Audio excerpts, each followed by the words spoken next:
Lalu figur Siti Aisyah, muda, cantik, kreatif, cerdas. Kalau bahasa sekarang barangkali wanita karier ini. Ini figur-figur loh. Jadi punya keistimewaan masing-masing, sehingga ada pilihan.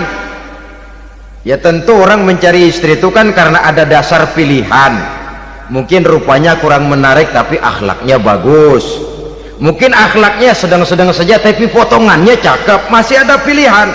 Sudah potongan jelek, akhlak bejat, emangnya lu milih merem tempo hari ya?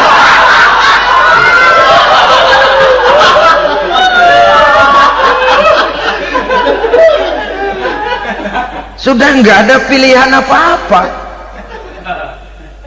Lalu ada istri yang punya keistimewaan karena sifatnya yang sabar, ada yang wataknya itu pemurah, ada yang sifatnya itu belas kasih. Pendeknya, dari istri-istri Rasul kita bisa menemukan figur-figur wanita teladan. Sehingga keliru kalau kaum orientalis barat mengatakan Rasulullah itu katanya sesungguhnya adalah seorang seks mania, istrinya banyak. Oh, ini memang bajingan ini orientalis ini. Kalau Rasulullah itu seorang seks mania, tentu yang dinikahinya itu pertama jelas gadis semua, yang kedua tentu cantik-cantik semua. Dari istri-istri beliau yang dikawininya dalam keadaan gadis cuma Siti Aisyah, selebihnya janda. Apa pertimbangannya? Menyantuni yatim-yatimnya, mengayomi janda-janda yang ditinggal suaminya gugur di medan perang, untuk memperkuat keimanannya.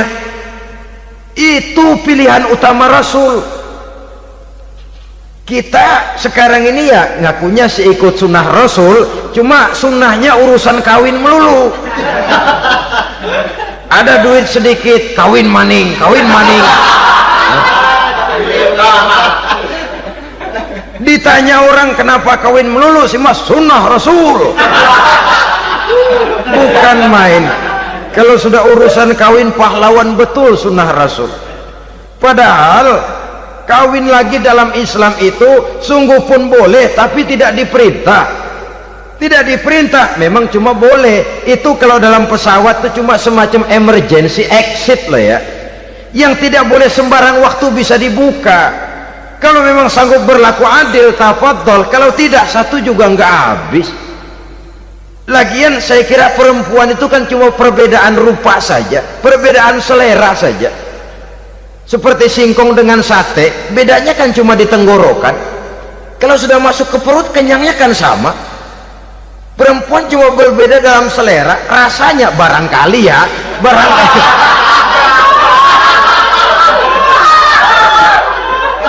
Barangkali tidak jauh beda.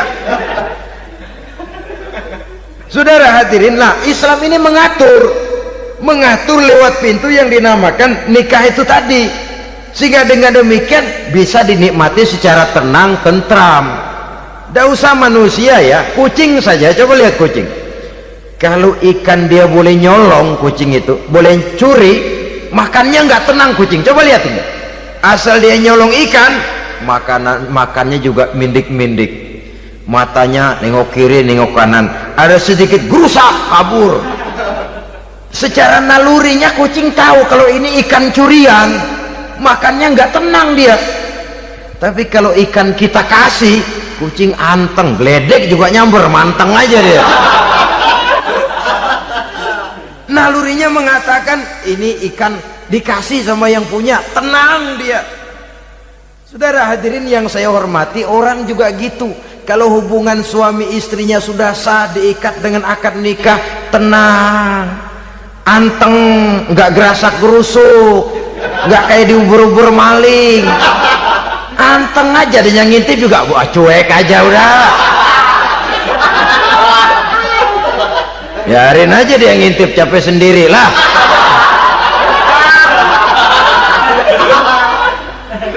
Tapi kalau nyuri-nyuri, coba lihat dah. Mana di kebun, banyak nyamuk. Hansip mukul tiang listrik, dia yang bingung.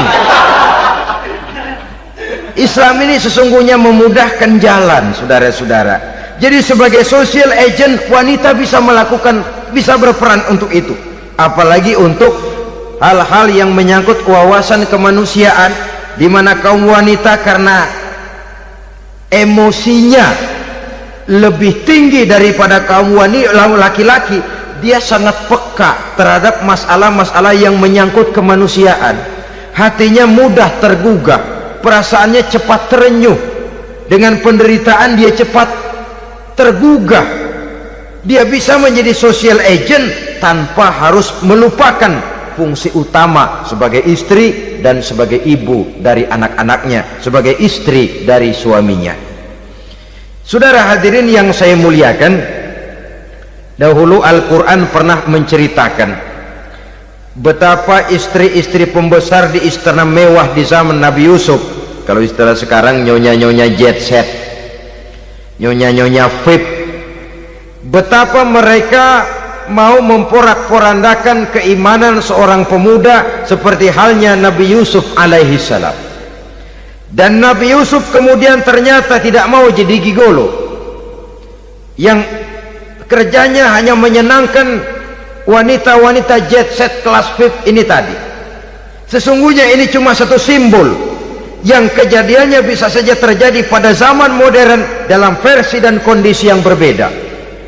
Namun bagaimanapun juga, wanita dengan peranannya sebagai social agent, sebagai penggerak masyarakat, sangat besar pengaruhnya dalam ikut mewarnai perkembangan suatu negara. Seorang suami perlu memberikan dorongan kalau istrinya aktif di bidang sosial, asal dengan catatan saja, fungsi sebagai istri, fungsi sebagai ibu jangan sampai terlantar karenanya.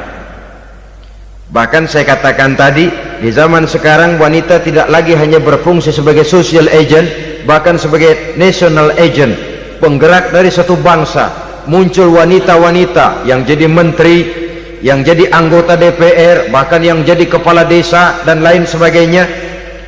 Secara umum memang ar-rijal qawwamuna 'alan nisa, laki-laki adalah pembimbing bagi kaum wanita karena kelebihan fisik biologis, kelebihan kemampuan intelektual dan lain sebagainya. Namun wanita pun boleh saja menjadi social agent sepanjang catatan yang saya sampaikan tadi. Jangan sampai melupakan kodrat kewanitaan, jangan sampai mengalahkan fungsi sebagai istri dari suaminya, sebagai ibu daripada anak-anaknya.